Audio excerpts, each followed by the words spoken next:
दोस्तों, Iran Israel की जंग की आवाज दुनिया के कोने कोने तक पहुंच चुकी है और इसके लिए अब अफ्रीकी धरती से भी आवाज उठने लगी है। ईरान इसराइल के बीच छिड़ी इस जंग में अब तक हमने बड़े बड़े मुस्लिम देशों की खामोशी देखी होगी। पूरा अरब जगत खामोशी बना हुआ देख रहा है, जबकि दूसरी तरफ ईरान है कि अमेरिका, इसराइल और पूरे यूरोप जगत के आगे झुकने को तैयार नहीं है। मगर दोस्तों, इसी बीच अफ्रीका से एक मुस्लिम लीडर ऐसा उठता है जिसकी आवाज ने दुनिया को चौंका दिया है। कहने को तो यह एक गरीब देश का राष्ट्रपति है, लेकिन हक और ईमान की ताकत इसके पास ऐसी है कि अब खुलकर ईरान के सपोर्ट में आ गया है। वैसे तो कई अफ्रीकी मुल्क हैं, लेकिन मैं बात कर रहा हूं इब्राहिम तरोरे की, बुर्किना फासो के राष्ट्रपति की, जिसने 16 सालों तक बुर्किना फासो जैसे देश की आर्मी जनरल के पद पर रहकर सेवा की। इसी शख्स ने अब इजरायल को खुलेआम ललकारा है। खबर ऐसी है कि बुर्किना फासो के राष्ट्रपति ने खुलेआम इजरायल के हमले को गलत बताया है। उन्होंने कहा है कि जिस तरह की कार्रवाई इजरायल और अमेरिका मिडिल ईस्ट में कर रहे हैं, ये पूरी दुनिया को जंग में धकेल देगी। हम इस तरीके से इजरायल के हमलों को बर्दाश्त नहीं कर सकते। अब जरा सोचिए, एक तरफ पूरा अरब जगत खामोश है, लेकिन एक छोटा सा अफ्रीकी मुल्क, इसका हौसला ऐसा है कि इजराइल जैसी ताकत को चुनौती दे रहा है। इब्राहिम तरोरे के बारे में जिन लोगों को नहीं पता है, तो मैं आपको बता दूं, अफ्रीकी कॉन्टिनेंट में बुर्किना फासो नाम का एक छोटा सा देश है। ये कई सालों तक फ्रांस का गुलाम रहा। इस देश के एक आर्मी जनरल थे इब्राहिम तरोरे। उन्होंने वहां की सरकार का तख्ता पलटकर वहां की सत्ता हासिल की। ये इंसाफ पसंद इस्लामी शासक वेस्टर्न जगत और यूरोप के खिलाफ है। इनका कहना है कि सदियों से वेस्टर्न जगत मॉडल दुनिया के कोने कोने में लूटमार मचाता रहा है। सत्ता संभालने के बाद इन्होंने कहा कि अफ्रीका अब किसी के इशारों पर नहीं चलेगा, ना अमेरिका, ना फ्रांस, ना नेटो। यही वजह है कि उन्होंने सत्ता संभालने के बाद फ्रांस जैसे मुल्क की सेना को अपने देश से बाहर खदेड़ दिया। ऐसा नहीं है कि उनके दिल में यूरोप के लिए नफरत है, बल्कि उनका कहना है कि जो जहां है वहां पर खुश रहे। अब आपके जहन में यह सवाल आ रहा होगा कि इब्राहिम ने अचानक ऐसा बयान क्यों दे दिया, जबकि दुनिया भर के ताकतवर देश खामोश हैं। क्या उनको डर नहीं लगा रहा इजराइल से? दरअसल जब बीते हफ्ते इजराइल ने ईरान पर ताबड़तोड़ हमले किए, तो उसमें ईरान के टॉप कमांडर, लीडर और साइंटिस्ट मारे गए। और इसके बाद इजराइल ने खुली धमकी दे दी कि हम ईरान में घुसकर ईरान के सुप्रीम लीडर को जब तक खत्म नहीं कर देते, ये जंग नहीं रुकेगी। बस यहीं से इब्राहिम तरोरे का खून खौल उठता है और उन्होंने ऐलान कर दिया कि कोई अगर ईरान के साथ ऐसा करने की सोचेगा, तो हम अफ्रीकी चुप नहीं बैठेंगे। जरूरत पड़ी, ईरान ने हमको बुलाया तो हमसे जो होगा, ईरान की हिमायत में वो हम सब करेंगे कहने को। तो दोस्तों, इब्राहिम एक गरीब मुल्क के राष्ट्रपति हैं, लेकिन उसका जज्बा और इरादे ऐसे हैं जो दुनिया को हैरान कर देते हैं। अगरचे बुर्किना फासो की फौज इतनी बड़ी नहीं है कि वो इजराइल का सामना कर सके, लेकिन किसी ने तो हिम्मत की बोलने की। बात यहां संख्या, तादाद या ताकत की नहीं है। बात यहां सिर्फ नियत और इरादे की है कि जुल्म के खिलाफ सर नहीं झुकाना है। इस्लाम के शुरुआती दौर में यही तालीम मुसलमानों को दी गई थी। इसका बड़ा एग्जाम्पल करबला की जंग है, जहां लाखों की फौज के दरमियान 62 शोहदा ने अपना सर हंसते हंसते तो दे दिया, लेकिन यजीद नाम के क्रूर शासक की बैत नहीं की। यानी उसके सामने सर नहीं झुकाया, सरेंडर नहीं किया। और ईरान के सुप्रीम लीडर आयतुल्लाह खामनाई इसी रास्ते पर चलने वाले लीडर हैं। आज दुनिया देखकर हैरान है ईरान की मिसाइल पावर को। ऐसी ऐसी मिसाइल ईरान ने लॉन्च कर दी है कि जो अब तक दुनिया ने देखी नहीं थी। ईरान की हाइपरसोनिक मिसाइल जो साउंड की रफ्तार से भी 10 गुना तेज भागती है, अमेरिका का एयर डिफेंस सिस्टम भी इसको रोक नहीं पा रहा है। यही वजह है कि अमेरिका भी सोचने पर मजबूर हो गया है कि पंगा ले या ना ले। ऐसे में इब्राहिम तरोरे का यह बयान उन मुस्लिम देशों के मुंह पर तमाचा है जो सिर्फ तमाशा ही बनकर जंग को देख रहे हैं। सऊदी अरब खामोश है, यूएई खामोश है, तुर्की आधी बात करता है, सिर्फ निंदा करता है। ऐसे में इब्राहिम तरोरे खुलकर ईरान के सपोर्ट में बोल रहे हैं। वहीं पुतिन ने इस जंग में अमेरिका को दखल ना देने की सलाह भी दी है। चाहे मुस्लिम लीडर खुलकर ईरान के सपोर्ट में ना हो, लेकिन वहां की जनता, वहां की आवाम ईरान का सपोर्ट कर रही है। उम्मीद करते हैं दोस्तों, आज का वीडियो आपको पसंद आया होगा। अपनी कीमती राय हमें जरूर दें। दोस्तों, इस वक्त हमारी इस दुनिया में 60 से भी ज्यादा मुस्लिम देश मौजूद हैं और दुनिया के दूसरे देशों की तरह इन मुस्लिम देशों में भी बहुत सारे लीडर यानी नेता मौजूद हैं। लेकिन अब सवाल यही है कि आखिर इन बहुत सारे मुस्लिम देशों में, बहुत सारे मुस्लिम नेताओं में सबसे ताकतवर मुस्लिम नेता कौन है? इसी सवाल का ही जवाब देने के लिए आज की इस वीडियो में हम आप लोगों को दुनिया के 5 सबसे ताकतवर मुस्लिम नेताओं के बारे में ही बताने वाले हैं। आज की इस वीडियो में हम यह जान सकेंगे कि इस वक्त हमारी इस दुनिया में जितने भी मुस्लिम लीडर मौजूद हैं, आखिर उनमें से 5 सबसे ताकतवर मुस्लिम नेता कौन हैं। सबसे पहले तो मैं आप लोगों को यह बात बताता चलूं कि आज की इस वीडियो को हम लोगों ने बहुत सारी रिपोर्ट की मदद से तैयार किया है। इस रिपोर्ट में जिन नेताओं को दुनिया के 5 सबसे ताकतवर मुस्लिम नेताओं के तौर पर दिखाया गया है, उनके बारे में यह भी दावा किया गया है कि यह 5 मुस्लिम नेता इतने ज्यादा ताकतवर हैं कि आज के दौर में कोई भी इंसान इन लोगों से दुश्मनी मोल नहीं लेना चाहता। तो चलिए बिना किसी देरी के इस लिस्ट को शुरू करते हैं। इस रिपोर्ट के मुताबिक दुनिया के 5वें सबसे ताकतवर मुस्लिम नेताओं की इस लिस्ट में 5वें नंबर पर नाम आता है मोहम्मद बिन हसन अल उलवी का। दोस्तों, मोहम्मद हसन उसी मोरक्को देश के बादशाह हैं जिसे किसी दौर में मराकिश के नाम से भी जाना जाता था। मोहम्मद बिन हसन अल उलवी यानी मोहम्मद हसन की ताकत का अंदाजा इस बात से भी लगाया जा सकता है कि वह मोरक्को के इस तख्त पर पिछले लगभग 25 साल यानी 1999 से विराजमान है। इतना ही नहीं, मोहम्मद हसन के बारे में एक खास बात तो यह भी है कि खून के रिश्ते से इनका रिश्ता हजरत मोहम्मद सल्लल्लाहु अलैहि वसल्लम के साथ ऊपर जाकर जुड़ जाता है। यानी यह नबी करीम सल्लल्लाहु अलैहि वसल्लम की नस्ल से है। आपको यह बात भी बताते चलें कि यह जिस खानदान से है, मोहम्मद हसन यानी हसन का ताल्लुक ऐसे खानदान से है जो लगभग 400 सालों से मोरक्को पर हुकूमत कर रहा है। इस खानदान की सल्तनत की बुनियाद 1631 में रखी गई थी। बात कर ली जाए अब अगर मोहम्मद हसन के बारे में, तो इनकी उम्र इस वक्त 61 साल की हो चुकी है। दोस्तों, अब बात करते हैं हमारी दुनिया के चौथे सबसे ताकतवर मुस्लिम नेता के बारे में, और वह हैं king of Jordan Abdullah second. वहीं अब्दुल्ला सेकंड जो पिछले लगभग 26 साल से यानी 1999 से लगातार जॉर्डन के इलाके पर राज कर रहे हैं। आप में से जो लोग भी नहीं जानते हैं, मैं उनको बताता चलूं कि यह वही जॉर्डन है जिसे किसी दौर में उर्दन के नाम से भी जाना जाता था। अब्दुल्ला सेकंड की गिनती भी इस वक्त दुनिया के सबसे ताकतवर मुस्लिम लीडर्स में की जाती है। किंग अब्दुल्ला ने वैसे तो जॉर्डन को बहुत सारे इलाकों में कामयाब करने की अहम किरदार अदा किया था। साथ ही साथ अक्सर उन लोगों को फिलिस्तीनी लोगों की मदद के लिए आगे आते हुए भी देखा जाता है।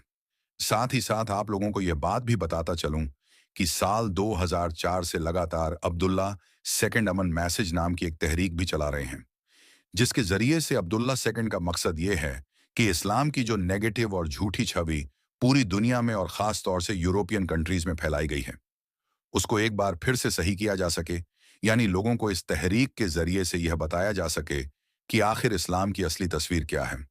दोस्तों, अब बात करते हैं हमारी दुनिया के तीसरे सबसे ताकतवर मुस्लिम नेता के बारे में, और वह हैं सऊदी अरब के किंग मोहम्मद बिन सलमान बिन अब्दुल अजीज।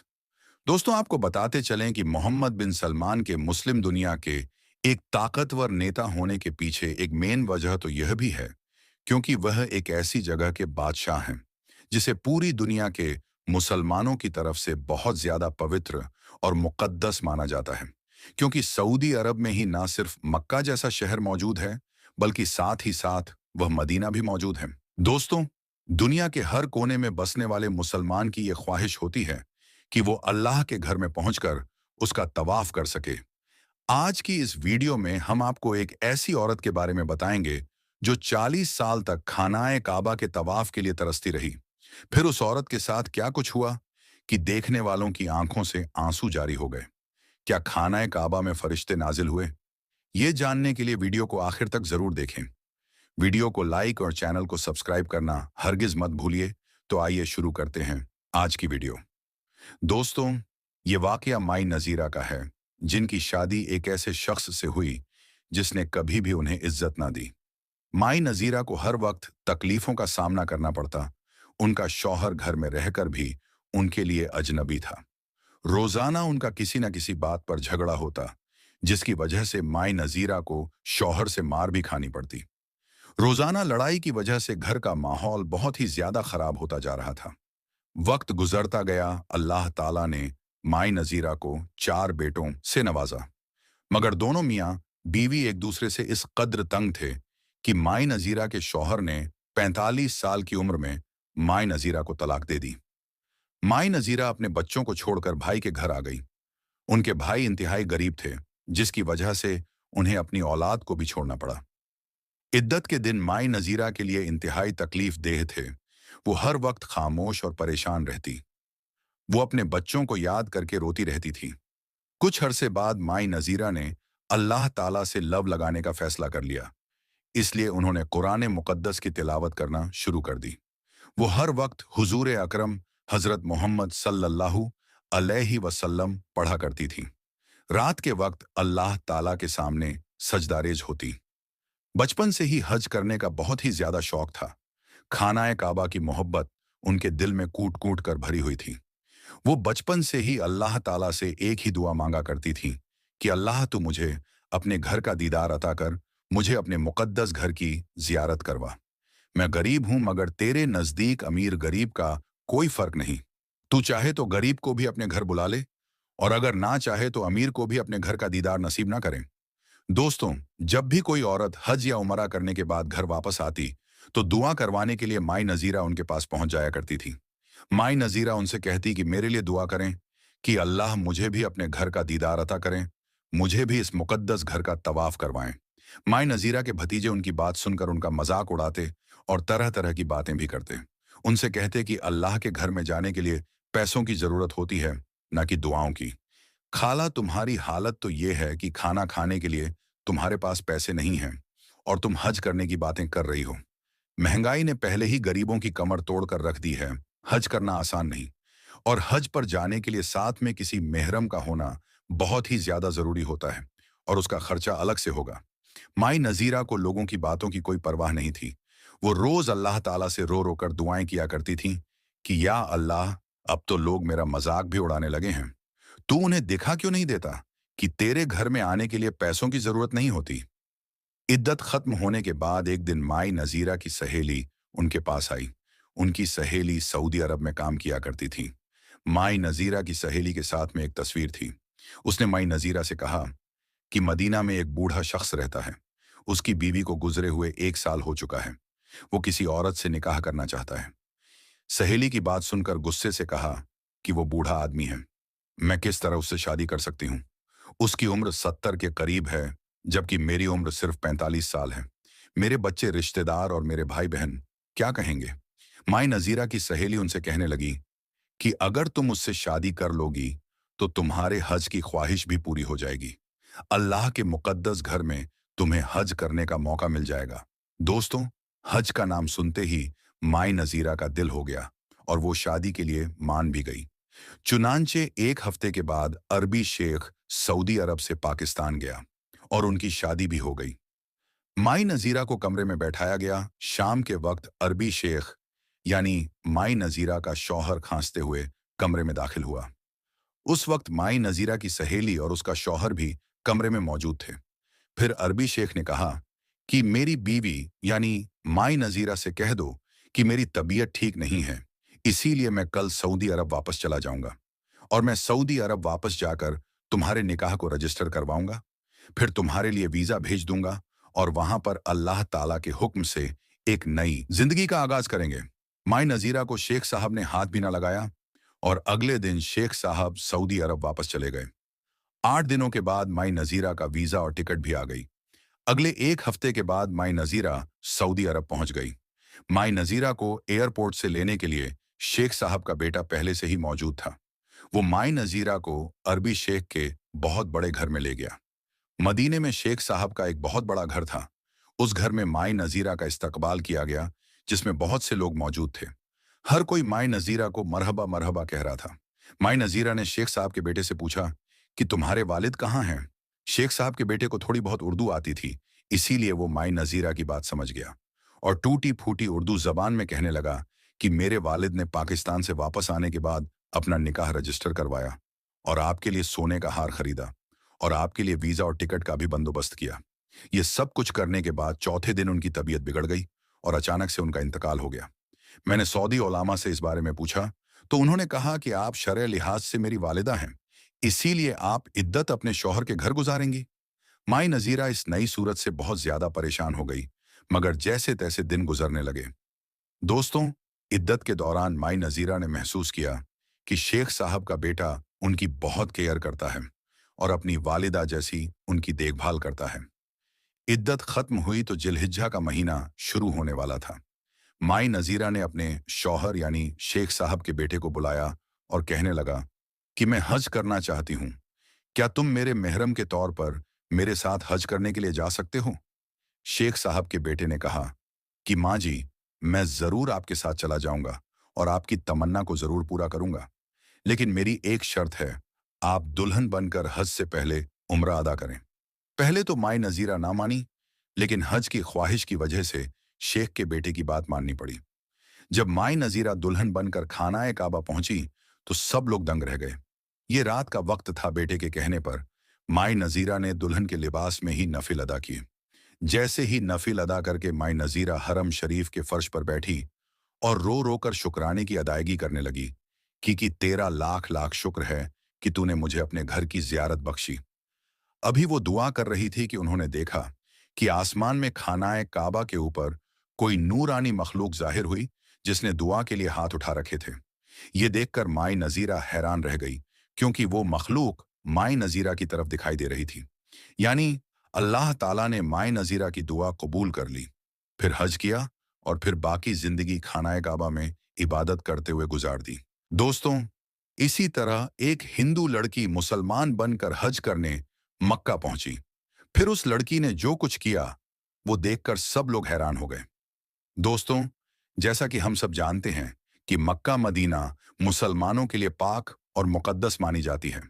सऊदी अरब में तो सभी मजहब के लोग वहां जा सकते हैं, मगर मक्का के अंदर तवाफ करने के लिए कोई नहीं जा सकता। वहां जाने के लिए एक ही शर्त है, मुसलमान होना। लेकिन फिर भी कुछ लोग ऐसे होते हैं जिन्हें जिस चीज से मना किया जाता है वो लोग वही काम करते हैं, क्योंकि काफिर को मक्का के मस्जिदुल हराम में आना मना है। और अब एक ऐसी खबर आ रही है कि एक हिंदू लड़की मक्का पहुंची तो उसके साथ क्या हुआ। दोस्तों, हिंदुस्तान से लाखों मुसलमान हर साल हज करने के लिए जाते हैं। दोस्तों, सऊदी अरब में रहने वाली एक हिंदू लड़की जिसका नाम संगीता है, वो सऊदी अरब में ही एक कंपनी के लिए काम करती है। सऊदी अरब में उसके बहुत से मुस्लिम सहेली बन चुकी थी। वो अपनी मुस्लिम सहेलियों से बार बार ये बात सुनती थी कि मक्का मदीना में कोई भी हिंदू इंसान नहीं जा सकता। एक बार वो अपनी सहेली से पूछ लिया कि वो भी मक्का मदीना जाना चाहती है, जिस पर उसकी मुस्लिम सहेली ने उससे ये कह दिया कि वो ऐसा सोचे भी ना, क्योंकि वो एक गैर मुस्लिम है। जिसके बाद उस हिंदू लड़की ने कुछ नहीं कहा। तकरीबन एक हफ्ते के बाद उस संगीता की मुस्लिम सहेली को यह खबर मिली कि वो मक्का गई है और वहीं पर उसे शक की बुनियाद पर पुलिस ने पकड़ लिया है। उसके बाद उसकी सहेली ने संगीता को समझाया कि अगर वो इस्लाम कबूल कर लेगी तो उसे मक्का मदीना जाने से कोई ताकत नहीं रोक सकती। पुलिस इस हिंदू लड़की को यानी संगीता को वहां जाने ही नहीं दिया था। उसके बाद उस संगीता नामी लड़की ने मजहब इस्लाम को कबूल कर लिया, जिसके बाद वो मक्का मदीना जा सकी। दोस्तों, जब उसकी सहेली ने उससे पूछ लिया कि तुमने ऐसा मक्का मदीना में जाने के लिए क्यों किया, तो संगीता ने कहा कि जब मुझे पुलिस वालों ने वहां जाने से रोका तो पुलिस वाले इतने रहमदिल थे कि उन्होंने मुझे छुआ तक नहीं और मेरी तरफ आंख उठाकर देखा भी नहीं। और मैं ये बहुत बार अपनी कंपनी में भी देखा कि कोई शख्स किसी भी औरत को आंख उठाकर नहीं देखता। तो मुझे जब उसका पता चला कि ये लोग ऐसा क्यों करते हैं जो औरतों को नहीं देखते, फिर मुझे पता चला कि उन्हें इस्लाम धर्म सिखाता है कि किसी गैर महरम औरत को आप नजर उठाकर नहीं देख सकते और आप छू नहीं सकते। तो ये बात मुझे बहुत अच्छी लगी, इसलिए मेरी दिली ख्वाहिश थी कि मैं भी इस्लाम कबूल करूं। तो मैं देखना चाहती थी कि मुझे मक्का जाने दिया जाता है या नहीं। वैसे तो मैं इस्लाम दिल से कबूल कर चुकी थी, तो इसलिए मैं मक्का चली गई और मैंने इस्लाम कबूल कर लिया। और मुझे फ़क्र है कि मैं एक मुसलमान हूँ। दोस्तों, आखिर में अल्लाह ताला से दुआ है कि अल्लाह ताला हमें भी अपने घर मक्का और मदीना जाने की तौफीक अता फरमाए। आमीन सुम्मा आमीन। दोस्तों, आज की इस वीडियो में बस इतना ही। मिलेंगे आपको अगली वीडियो में। तब तक के लिए अल्लाह हाफिज।